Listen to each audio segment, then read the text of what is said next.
Walau gaji tak seberapa, tunjangan pun juga biasa saja. Kamu pasti kuat, kamu pasti hebat, kamu kan lewati segalanya karena kamu kuat. Percayakan ada, dengan adanya rumah ibadah ini nggak mungkin anak-anak kita itu pindah agama. 1, 2, 3.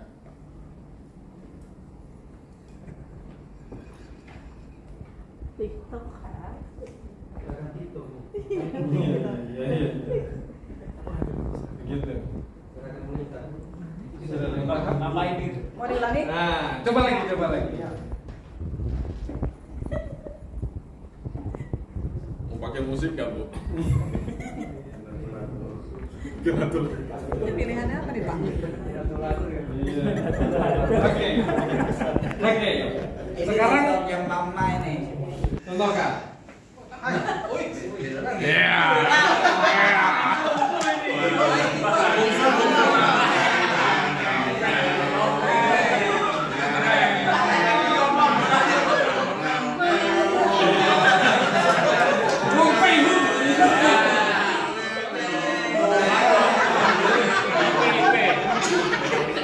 Ambil mangga.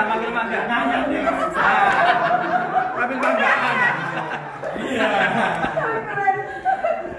Ayo dibahayain, Pak. Sambil kita. Woi, kok lagi? Tuh, apaan? Ini mau beli kumpul. Ngapain, Pak? Dibayar. Ini ngambil layangan nih. Ada nyamburan. Oh, ada yang lagi di Maskernya gede banget. Nah ini dibayar nih. Dibayar, ya. Nah, Kira. dibuang sama dia nakal nih.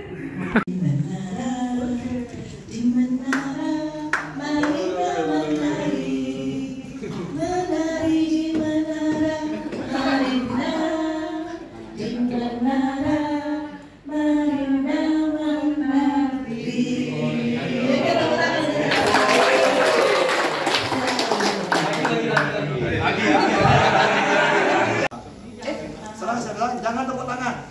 Tepuk jari. Tepuk tangan.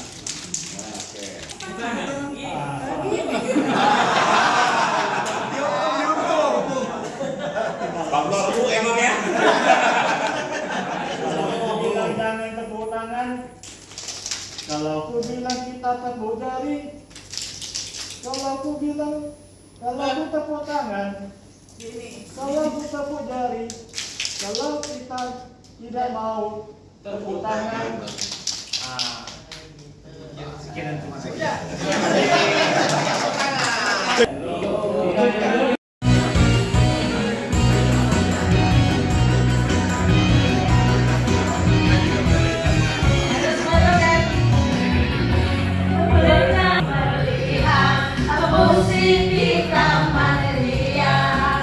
Irama Melayu, duhai sekar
merdu suara, oh penyanyi yang serasi dengan indah gayanya, karena asiknya aku hingga tak ku sadari, pinggul bergoyang-goyang, rasa ingin berdendang, pinggul bergoyang-goyang, rasa ingin berdendang.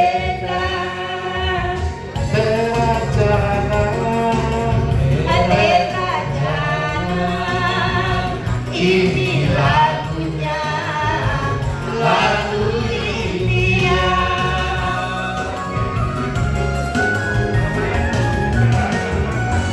Hai merdunya, hai merdunya, merdu suara, oh penyanyinya, serasi dengan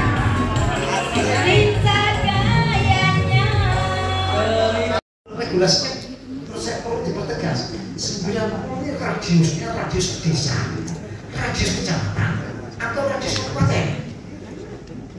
Mestinya ada pasal yang mengatakan dalam hal itu, karena ini kebutuhan orang beribadah itu punya asasi manusia yang perlu direalisasi. Mungkin bisa diperluas dalam hal tidak terpenuhi 90 maka boleh ya, tapi saya rasa di peraturan bersama tidak ada menyebut radiusnya kan. Problemnya lagi ketika ini mendirikan rumah ibadah di pas di perbatasan, KTP-nya beda, KTP-nya misalkan di batasan kabupaten ini sudah wilayah lain, ini wilayah kan perlu kalau menggunakan itu. Ya, ini yang perlu dianalisis Pak, yang bikin masalah problemnya di situ. Ya, mungkin muncul dari regulasi juga ya. Beda konteks. Kan tidak menutup kemungkinan mendirikan rumah ibadah ada di perbatasan sedikit. Sekarang KTP-nya KTP yang masuk ini atau masuk ini. Sementara izinnya ada di wilayah kabupaten. Ya, padahal definisi sekitar rumah ibadah ya. Karena yang paling dekat dengan ini di luar kabupatennya, mereka itu harus bisa logikanya begitu. Nah, tetapi kemudian ada sementara nggak ada orang 20 berikan ibadah itu konflik. Nah sekarang yang menjadi tugas kita ini, kalau itu terdeteksi itu berarti kita memberikan edukasi pada masyarakat dalam konteks ini kesepakatan ini. Ya kalau misalkan kita sebagai resolusi konflik yang baik tentu akan mengkomunikasikan dengan masyarakat di sekitar rumah ibadah yang bangun dan supaya memberikan percayakan ada dengan adanya rumah ibadah ini nggak mungkin anak-anak kita itu pindah agama, karena sekolahnya pasti sekolah itu sudah mendidik bahwa agama ini agama yang benar, nggak mungkin dia akan sembahyang di sini. Itu nanti mereka akan mau ya, itu melalui yang namanya ya edukasi masyarakat dan itu Pak ya. Saya setuju Pak mungkin karena ada asasi manusia. Nanti kalau dikejar kalau sekarang ada kalau di situ ada rumah ibadah, kita punya sepeda motor, nggak apa namanya, nggak ibadah di tempat itu nanti urus terus nggak akan selesai konflik itu terjadi. Makanya yang paling baik ya memang wilayah itu harus memberikan pencerahan untuk bagaimana itu bisa terfasilitasi meskipun syarat itu kurang. Ya oke lah kalau itu kita minta syarat 90 boleh dari wilayah lain, tapi dia nanti diklaim sebagai jamaah tetap rumah ibadah sini. Ya itu dengan komunikasi itu mungkin akan jauh lebih soft menurut saya. Yang terakhir Pak Kuspendi, Pak kalau kita politik identitas itu adalah alat politik suatu kelompok entah itu agama etnis untuk tujuan tertentu Pak. Jadi misalkan kayak pencitraan bahwa ini berangkat dari misalkan taruhlah kasus yang paling enak itu adalah pemilihan gubernur DKI. Itu kan perannya ada peran agama. Sampai mengatakan wah kita harus yang memimpin orang Jakarta harus orang Islam, enggak boleh tidak. Itu namanya politik identitas. Identitas tidak ada melulu agama tapi etnis. Ya, termasuk presiden, ya boleh presiden dari orang Sumatera, itu namanya politik identitas. Harus Jawa, politik identitas. Itu Pak, penjelasannya simpel sebenarnya. Jadi alat untuk memaparkan tujuan tertentu, tapi melalui isu-isu agama, etnis, dan seterusnya. Saya simpel kemana itu Pak. Jadi bukan maksud identitas, ya identitas agama dan dijadikan alat untuk berpolitik dalam konteks. Ya, kembali maksudnya kan dia menyebut bahwa kita harus pilih gubernur yang sama dengan agama kita. Itu masuk ke dalam kategori politik identitas. Kita pilih orang Jawa, jangan orang Sumatera. Atau skala yang lain dalam konteks ini. Itu yang dimaksud dengan politik identitas. Sebenarnya begitu Pak.